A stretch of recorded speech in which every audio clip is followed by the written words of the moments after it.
Assalamualaikum warahmatullahi wabarakatuh. Perkenalkan, nama saya Tubagus Aulia Sobur.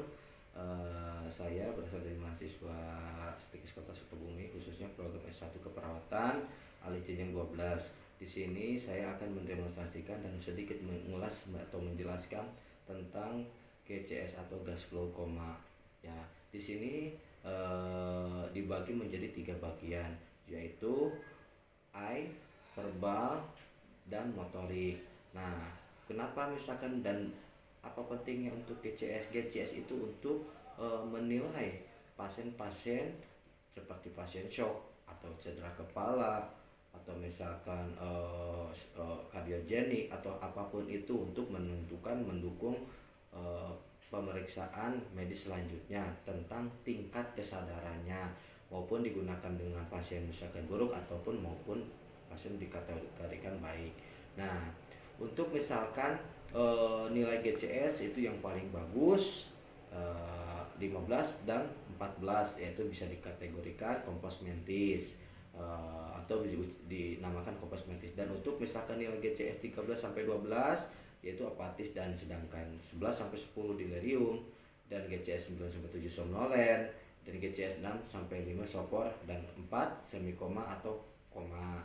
Nah, kita lari ke I. I yaitu membuka mata. Nah, di sini ada berbagai tahapan. Tahapan misalkan nilai skor, yaitu yang skor yang paling bagus yaitu 4, sedangkan yang paling jelek 1. Nah, untuk misalkan verbal, skor yang paling tinggi 5 dan skor yang paling rendah itu 1. Dan motorik, skor yang paling tinggi 6 dan skor yang paling rendah 1.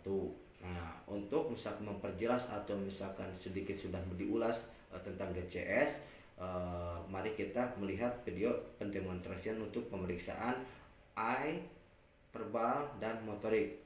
Silakan.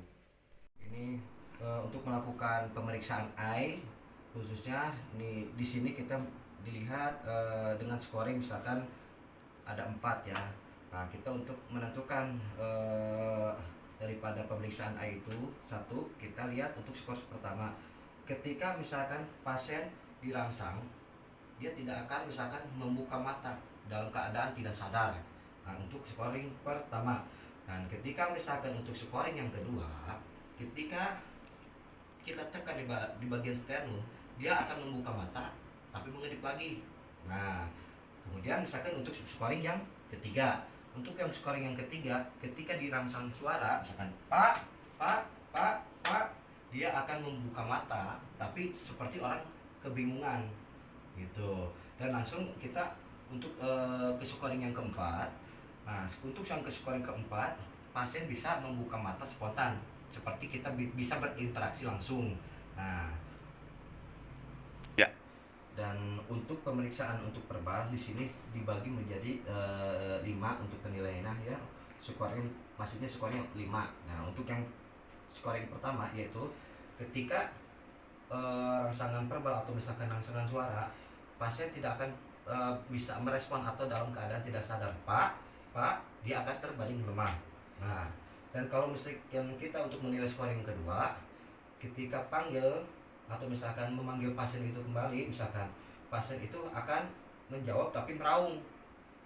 Seperti ini contohnya. Pak.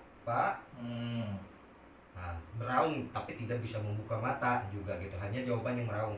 Dan untuk menilai scoring yang ketiga gitu, dilakukan misalkan untuk merespon lagi tapi pasien itu menjawab dengan sedikit tidak nyambung gitu. Bapak, namanya siapa?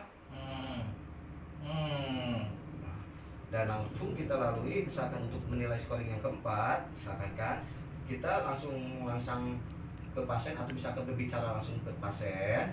Bapak, namanya siapa? Dan pasien itu akan menjawab dengan sedikit bingung. Bapak namanya siapa? Namanya siapa Bapak? Dedi.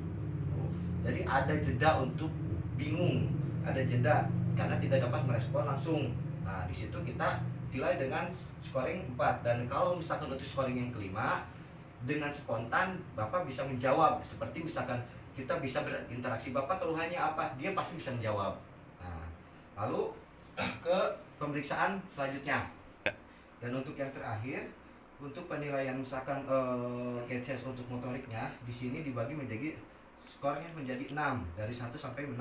Untuk scoring yang pertama, pasien ketika misalkan dia langsung nyeri di bagian sternum, dia tidak akan bisa bergerak atau misalkan dalam keadaan tidak sadar dan tidak ada refleks apapun. Kita tekan diam, itu dinamakan skornya 1 ya. Dan untuk misalkan scoring yang kedua, kita tekan lagi di bagian sternumnya. Karena apa? Untuk melihat scoring itu sendiri, dan dia akan melakukan ekstensi abnormal. Nah, seperti ini. Coba saya tekan lagi. Nah, seperti itu. Dan untuk yang scoring yang ketiga, dia akan berubah posisi tangannya menjadi fleksi abnormal. Ketika ditekan seperti ini, dia akan ke atas, tangan keduanya ke atas. Dan untuk yang scoring yang keempat, nah, kita berikan rangsang nyeri di bagian jari ini, dan pasien itu akan menghindari nyeri seperti ini. Itu untuk yang scoring yang keempat. Dan untuk scoring yang misalkan yang kelima, pasien bisa melokalisir rangsangan terhadap apa yang kita tekan. Untuk rangsang nyeri itu sendiri, kita tekan, dia akan melawan. Nah, seperti ini. Nah, untuk yang misalkan scoring yang keenam, bisa gerak semuanya seperti normal. Bapak coba angkat kedua tangannya, Bapak. Angkat. Nah, terus angkat kedua kakinya, Bapak. Angkat. Ya. Luruskan lagi, Bapak. Nah, gitu. Nah, di situ untuk menentukan scoring untuk penilaian GCS itu bisa ditambah dari eye, kemudian verbal, ditambah motorik, dan dijumlahkan menjadi misalkan kompos mentis, apatis, somnolen, semikoma, dan koma ataupun sopor, sesuai apa yang sudah saya jelaskan di awal sebelum membuat dipraktekkan ini video. Nah, kurang lebihnya pemeriksaan GCS ini sudah selesai. Terima kasih.